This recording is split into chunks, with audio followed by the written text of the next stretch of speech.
Hello, everybody. My name is Jackson Footit, and for my final project, I'm going to be talking about food waste, the state of food waste in our world, and then kind of giving a hopeful opinion on the opportunities for potential mitigation strategies. So, the state of food waste in our world cannot be understated in its severity. In the US alone, about 40% of what we produce for food every year is wasted and is never consumed. That equates to about 133 billion pounds or $161 billion. And those numbers are as of 2010.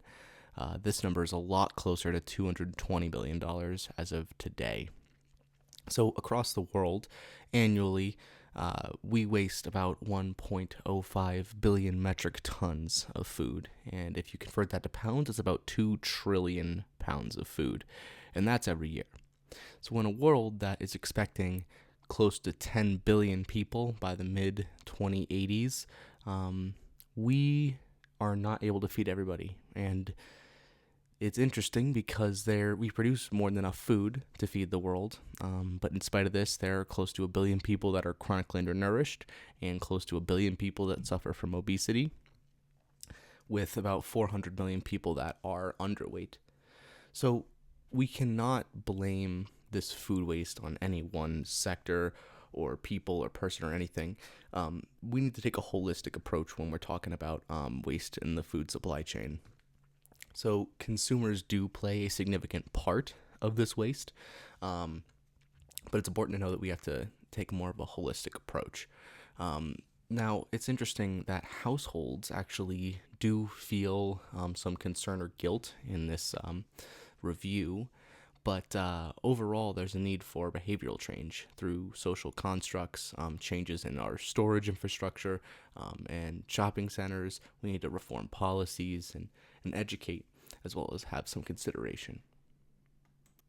So there are several impacts on our world that food waste has.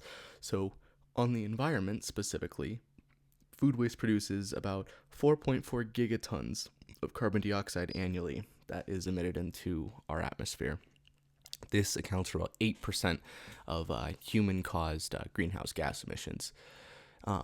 Food waste also contributes about 24% of the solid waste in landfills. And of course, landfills are a huge environmental concern, being the third largest source of human-related methane emissions throughout the U.S. There's also a significant effect on our economy. Worldwide, food loss accounts for about $1 trillion, and that's every year. And here in the U.S., it's closer to 218 billion, but that is not great. That accounts for about 1.3 of our GDP.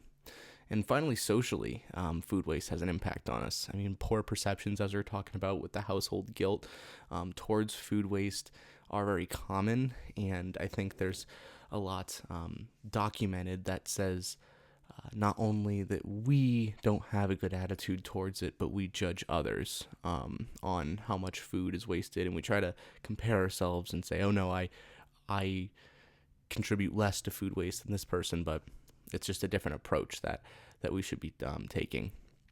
So, bunch of different strategies that we need to discuss.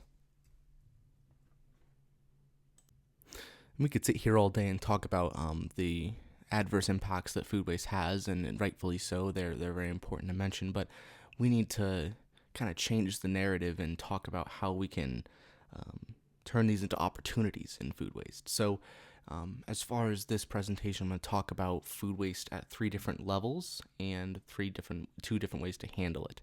So the 3 different levels are production, shipping and retail, and consumer. And we'll talk a little bit about those in detail. But the 2 ways to handle food waste at any of these levels are simplified as prevention and disposal. So before I start talking about the different levels of food waste and the opportunities thereof, it's important to note that nothing can change unless there's policy revision. And as we learned in class, the Farm Bill has not been revised since 2018. It's just been added on or extended, and there are good things about the Farm Bill, but it's important to provide farmers with a much larger safety net as far as health and finances, stabilize the markets, and and support new technology and sustainable practices. We have some policies in place already to deal with food waste, but there is much more that can be done. So diving into it, let's start with production and how we can turn food waste at the production level into opportunities. And so it is estimated that production accounts for 30% of that global food loss of fruits and vegetables. So before food even leaves the farm, about 30% of it is already wasted. Again, that's for fruits and vegetables in this study. But why does this happen at the production level? Well, there is this volatility of price consistently, labor concerns.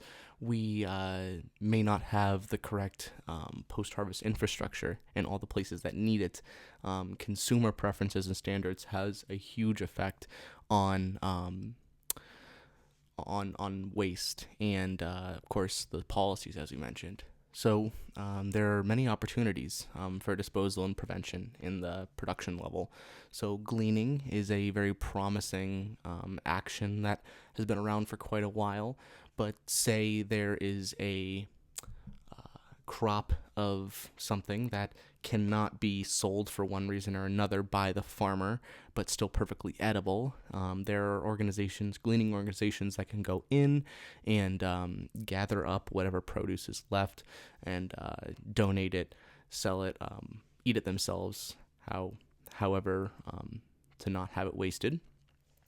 But it's important to keep an open communication when doing these gleaning operations because you don't know what the farm may have sprayed. There may be hazards out there, and it's important to have a clear communication throughout the whole process. So that's a good way of disposing of some of this production waste in a way that you're repurposing it and not necessarily throwing it away. And as far as prevention is concerned for production, there's been quite a bit of advancement in the realm of genetic modification and biotechnology. And if we are able to breed some of these plants so that they are resistant to diseases and pests and spoilage and pesticide application, abiotic stress, then we can produce a crop that not only is safe to eat and has a higher nutritional content, but can be stored for longer and thus not be wasted as quickly. At the middle person level, the shipping and retail level, this actually counts for the least amount of food waste out of the three. And this is due to the extensive research and development of the post-harvest tools and infrastructure for storage and shipping right from the field to the store or wherever you're buying your produce. And there are plenty of opportunities in what is left of food waste for disposal and prevention in the shipping and retail realm. So as far as edible food that is not meeting standards or has some imperfection or is not as aesthetically pleasing, that can be donated. It can be discounted in the store, and it could also be used for other purposes. Say you don't want to eat this edible food for some reason and you're not able to get it to the right people, you could still use it for animal feed or composting, worm castings, and all the inedible food you could do that with as well. So it's important to emphasize that the aesthetically compromised food is not necessarily something that we should be pushing aside or discarding. We should change the narrative surrounding this because it's perfectly edible and perfectly nutritious. And then on the prevention side for shipping and retail, it's important to improve the knowledge and change the labeling at these retail stores. Even if you understand the difference between, say, something like a sell-by and a best by or an expiration date, having that number on the produce has been shown to have a negative effect on perception. And it's important that there is constant improvement in the post-harvest tools and treatment and storage at these places before they are released to the public. So post-harvest tools such as active packaging, dipping, vacuum impregnation, pulsed electrical field, and hydrostatic pressure and cold plasma have all been researched in recent years and have been concluded as safe safe alternatives to some of the other applications in the past. And treatments such as microwaving, and then, as I mentioned before, the pulsed electric field and hydrostatic pressure are used as non-destructive indicators for the safety of commodities. So not only can we improve how we store, but we can improve what we're storing as well. And finally, we have our consumer level. Now, on the consumer level, as I may have mentioned before, it is the largest source or level of food loss globally for fruits and vegetables. And why does this happen? There is, of course, a lack of accessibility for donations and sustainable disposal. So we may not be able to know where to donate our food to if there's extra, or what to do with our food if we can't finish it, or we feel like there's going to be waste. And of course, there's that perception behind it as well. But we also don't have, as we become more urbanized, access to things like compost or standardizations for food waste to energy conversion. There's also a huge issue with consumer behaviors, as mentioned before, that guilt, that shame, and we have trouble knowing the correct ways to acquire our food, consume it, store it, and ultimately dispose of it. And then finally, education and awareness regarding food waste is important. Kind of going back to that labeling issue, we must know what our food is, how long it's good for, how to cook it properly, and whatnot as well. So yeah, education and awareness. And there are plenty of opportunities in the disposal for consumer food waste. Food banks, pantries, Salvation Army, any of these outreach organizations are great for donating food waste or food to mitigate the waste and food insecurity in the area. And I almost debated not putting this under disposal, but we're trying to change the narrative, so disposal does not necessarily have to be a bad thing.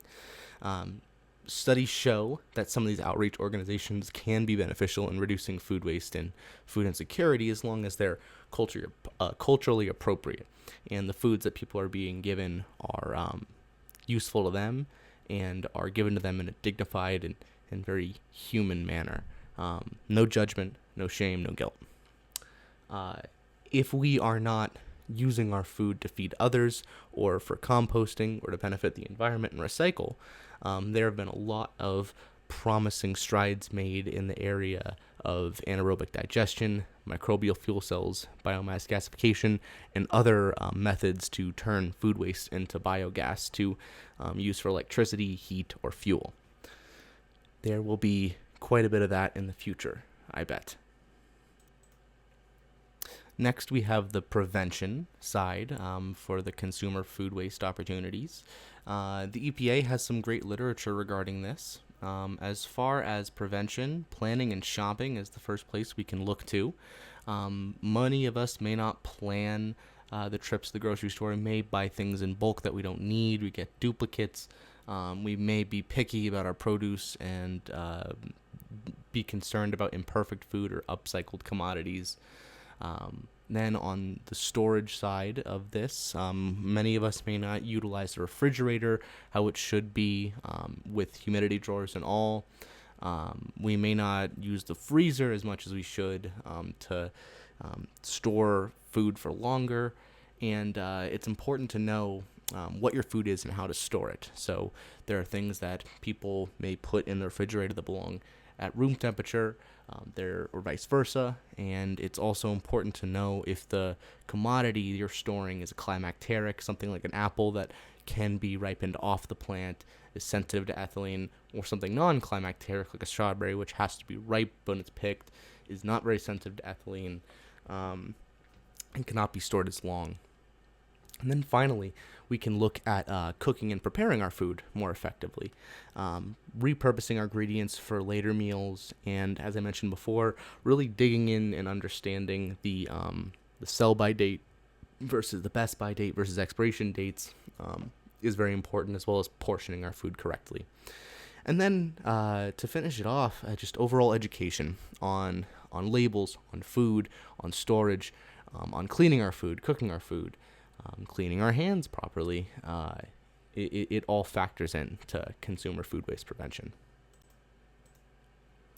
So, overall, and concluding and looking to the future, we know that food waste is a significant problem. It's a problem economically, environmentally, socially. It's bad for our health. In one way or another, it affects us all. So even though we produce enough food for the world and for hopefully the billions coming up here, we still do not distribute this food correctly. There are plenty of people that suffer from malnourishment, undernourishment, and food insecurity. So overall, we have to take an optimistic and holistic approach. We can't get down in the dumps with ourselves. We can't blame ourselves. We can't have that fear, that shame. Let's change the narrative. Let's take a hopeful approach, and let's think of it holistically. Let's get all the opinions that we can, everything from policy to donating food or getting too much with your leftovers. Let's change it all. Let's embrace new technologies. Let's embrace GM crops and the improvement of post-harvest storage and techniques. And finally, like I mentioned, it's important to have that transdisciplinary approach. Don't get just one perspective, get a plethora of perspectives. Everything could work except for the acceptance. So it's important to have a really good base of opinions when dealing with issues like this. If we don't have perspective from everybody, we're not going to be able to change the narrative. We're not going to be able to change behavior. So thank you all for watching. Thank you so much. I appreciate everybody that stayed to the end. I'm sorry I ramble off incoherently sometimes. I made this a lot longer than I intended to. But thank you so much. Just some citations here, as well as sources for my images. And thank you again.